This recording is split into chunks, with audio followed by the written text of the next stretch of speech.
Hi everybody, I'm Evan Fitzgerald with At Properties Christie's International, here once again with Vittoria Logli, and we're going to walk you through the do's and don'ts of remodeling to sell your home, because there are some major pitfalls that people can step in here, Vittoria, if they don't know the right way to get this right done. Be sure to watch to the end of the video because we're going to go over a very important tip, the best tip, the secret tip towards the end. Number one thing that you can do to get your home ready to sell as far as from a remodeling perspective is honestly the kitchen.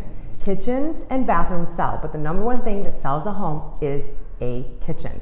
And there's a large gamut, everything from just painting to sprucing up countertops that can be done to a full gut renovation or just changing out some appliances, right? So it's a fine balance on trying to figure out what is best for you and your home and your budget to determine what will maximize your return on investment when remodeling a kitchen. And should I say this is a perfect opportunity to talk to your real estate agent about Absolutely. What they're seeing in the market, what is selling, and help you understand really what needs to be done in order to maximize that kitchen for you. But what this means is there really is a range of how much you need to spend in order to maximize that renovation or remodel budget. And that's why it's important to bring in a realtor versus a designer versus a builder versus an architect, because a realtor is going to look at it from a resale perspective on what you need to do to maximize your selling price of your home. You can certainly overspend very, very easily, and that's something you definitely don't want to do. Now, one thing that we should point out, and we sort of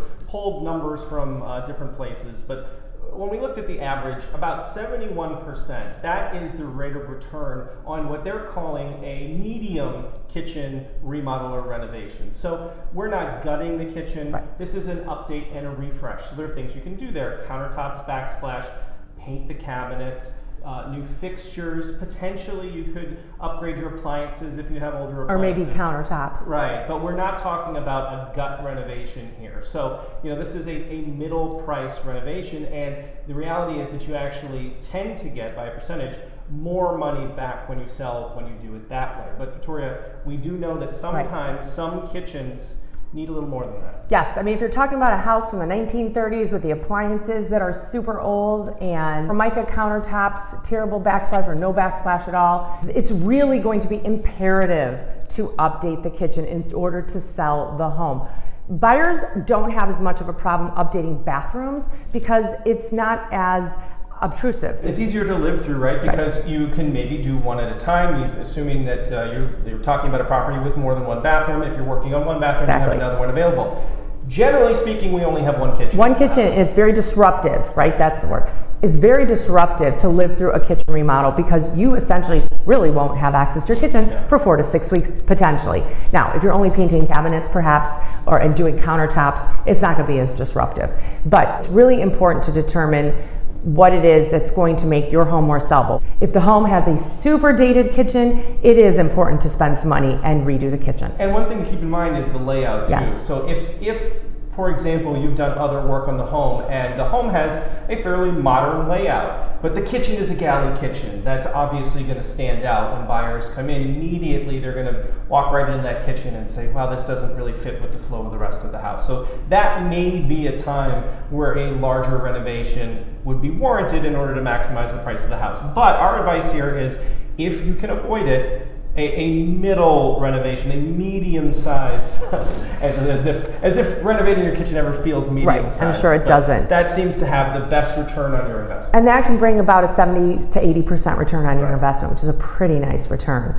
The other thing is I would stay away from trends. Do not go with the trendy kitchen crazy backsplash or the green cabinets, which are all the rage right now. They're lovely, but not for resale. You want to go classic. Simple, classic, that will appeal to more people. So stay away from the kitchen trends. If people can remember your house with one little phrase, the green cabinet house or something like that, not good. Not usually a good thing. Not good, absolutely. So the second thing that you can do, so say your kitchen is pretty decent and there's not much that you have to do, the second thing that will bring you the biggest return on your investment is a primary bathroom. So for that, again, you can go super high and gut it, which is probably not necessary, or you can just do some minor improvements like painting the cabinets, perhaps changing out the fixtures or the mirrors, the handles on the cabinets and things like that to just freshen the space. And a fresh coat of paint can go a really long way. Absolutely. Other things that are fairly easy to do, changing faucets and things like that. That's not hard. You may not even need a plumber for that if you're handy. If you're not, I would highly recommend calling one, but you may be able to do something like that yourself. One thing that you should keep in mind when you are working on bathrooms in the house is, and I know this is true for us, we're not tub people in our house. However, you probably want to keep at least one in the house as you're renovating those bathrooms. Tub to bathe the baby, because babies are very slippery in the shower. So you need one if you are doing bathroom renovations, basically to bathe the baby. Right, so keep that in mind. But if you have a tub available and you want to change out and remove an old tub and put a beautiful walk-in shower in the primary bathroom, that could be a good way to get a nice return on your investment. Absolutely. So 2 more quick things on how to update your home to put it on the market for sale. I would say if you have old carpet, 15, 20 years old, or carpet that's stained or mismatching, carpet is a very inexpensive thing to replace. And if you replace your carpet, make sure you replace it with all of the same color. Don't do different colors in different rooms or in the hallways or things like that. All one cohesive, consistent color in your carpet selections can go a very, very long way. And then lastly is curtains. Honestly, very dated curtains and valances, I would just remove them. You don't necessarily even need to replace them, but if you've got heavy floral from the 1970s with orange and green craziness, just remove them. It's better to have nothing on a window than it is to have something that's like that, that's an eyesore. No question. And if you do decide that, well, I have great curtains, but my curtain rods are old and dated, that's not a difficult thing to do. That's another update that you can do on your own, changing out those curtain rods. Just make sure, this is a pet peeve of mine, don't attach them to the frame of the window. They go above the window. Absolutely. And then measure down from there. So, safety tip you got it. Absolutely. And the secret that we've been waiting to tell you is do not overspend. Don't go over budget when you're renovating to sell. If you're renovating for yourself and to live in it and to love it, that is a completely different perspective than when you're renovating a home to get it ready to go on the market to sell. Here's how I would think about it. It doesn't have to be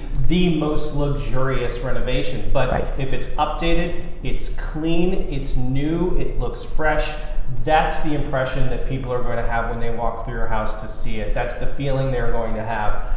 And that's a good thing. Those are all good words you want to hear from potential buyers. Very, very good thing. So we hope you found this video informative. If you have any questions, feel free to DM us or drop us a comment, and we're happy to answer any of your real estate questions.